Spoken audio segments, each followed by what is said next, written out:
भगवान ने कंस का वध किया है।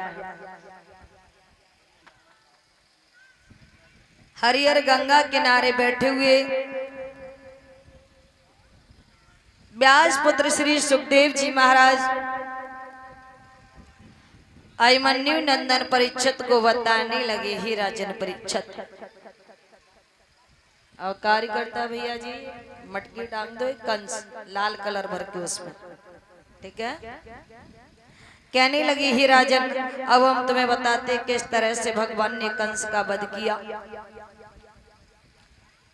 इधर नारद ने विचार किया, देर होती है, मुझे निशाचरों को मिटाना चाहिए। तो यही सोचकर पहुंच गए कंस के दरबार में।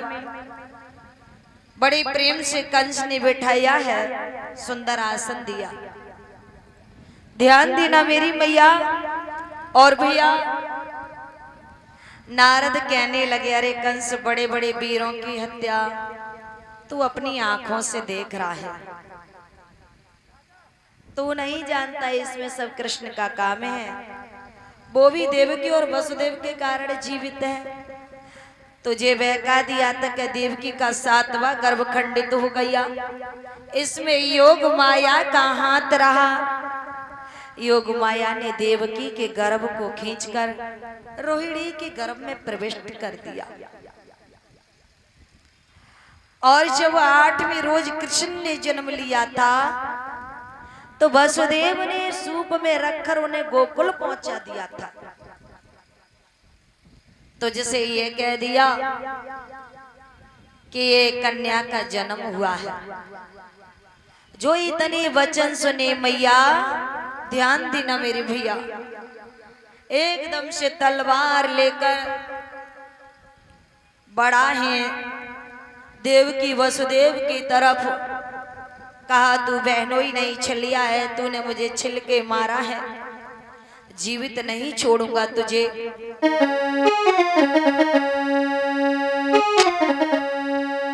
ओ मुँह के मीठे मन के चैनी, अब छोगी दिखा चक्कर क्या है।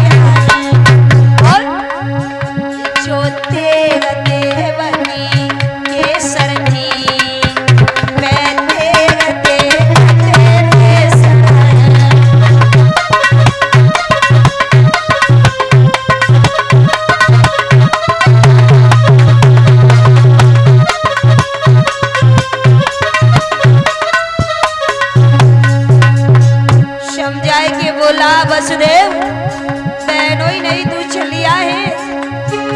ओ मेरी के पालने कई था, बस जब जिंदगी तेरी है। और कुछ का नगाड़ा बजने में दो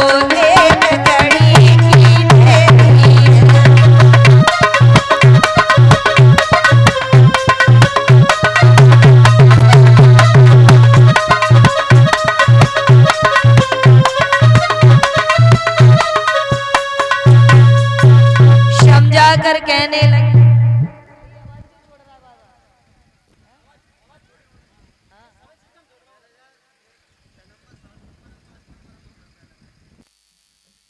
जवाब दिया है, तूने मुझे मिलके मारा है, मैं तुझे जीवित नहीं छोड़ूंगा। नारद समझाने लगे, अरे कंस, देवकी वसुदेव तो तेरे यहाँ रहते हैं, जी आए तब मार देना। यहाँ कृष्ण का रिश्ता है, तुम अपनी यहाँ धनुष यज्ञ करो। कृष्ण और बलराम के लिए रथ भेजो। बाबा नंद ग्वाल बाल मैया यशोदा का सभी का निमंत्रण भेजो। जब यहाँ निमंत्रण पाने आए, मौका पाते ही उन दोनों को मार देना, इससे सरल कोई उपाय नहीं होगा। ध्यान देना प्रेमी श्रोताओं, भगवत आत्माओं। इधर केसी नाम के राक्षस को बुलाया और कहा, भैया तुम मेरी संकट में मदद करो। जवाब दिया, बताइए भैया, मेरे लायक कोई सेवा उसे बताओ। बोले, भैया हजारों बच्चे मारे गए, लेकिन हमारा दुश्मन बाबा नंद यशोदा के घर प्रकट हुआ है। कैसी बोला, ये तो सौभाग्य की बात है भैया कंस, जो तुमने मुझे अपने भाई समझा और सेवा का मुझे अवसर दिया समझा कर। बोले, अरे बोला भैया दिन बदल गया, कोई ना चारा है, इन प्राणों कोई न जीवन को बस तेरा एक सहारा है।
समझाया ही भैया, चिंता ना करो, अवश्य बदला लेकर आऊंगा। और 50 रुपए शिवानी रूबी दान कर रही हैं। 50 रुपए आशीष निहार बाबू मैनपुरी चौहानपुर से, 50 रुपए पुत्री शिवांगी मैनपुरी चौहानपुर से ये भाग, और 501 रुपए मान्य पुत्तूलाल राजपूत सरावल से भागवत कथा में सभी भक्त दान कर रहे हैं। कामनाएं भगवान सद्बुद्धि दे, धन धाम से मां लक्ष्मी परिपूर्ण रखें। जोरदार तालियां एक बार भक्तों के सम्मान के लिए। बोलिए गोविंद भगवान की।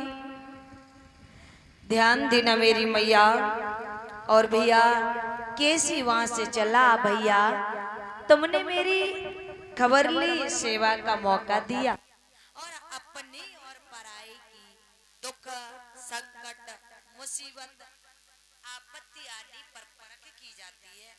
बाबा तुलसीदास जी रामचरितमानस में लिखते हैं, और आपत्ति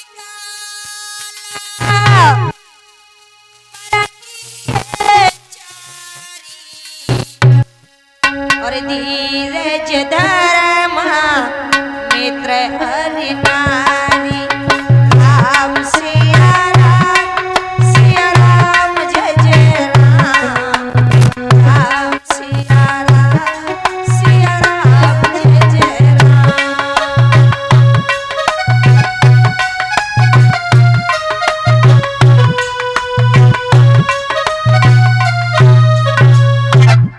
आपत्ति काल पर किए जारी, और धीरज धर्म मित्र और नारी।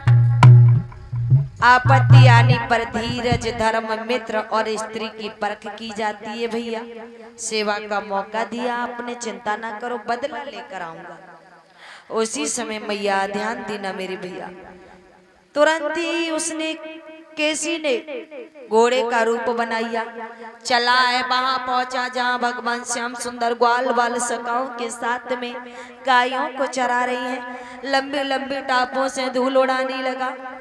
बलदाऊ भैया ने भगवान को इशारा किया और जैसे मुंह फाड़ के भगवान की तरफ दौड़ा है केसी, वैसे ही भगवान ने उसके मुख को पकड़ा, चीर डाला। वह भी राक्षस मर के वैकुंठ धाम को चला गया। बोली भक्तौरी भगवान की। श्री सुखदेव जी कहने लगे, हे राजन परीक्षित, इधर नारद कंस को समझा रहे हैं, महाराज कंस स्वयंवर रचाओ, स्वयंवर रचाओ, कृष्ण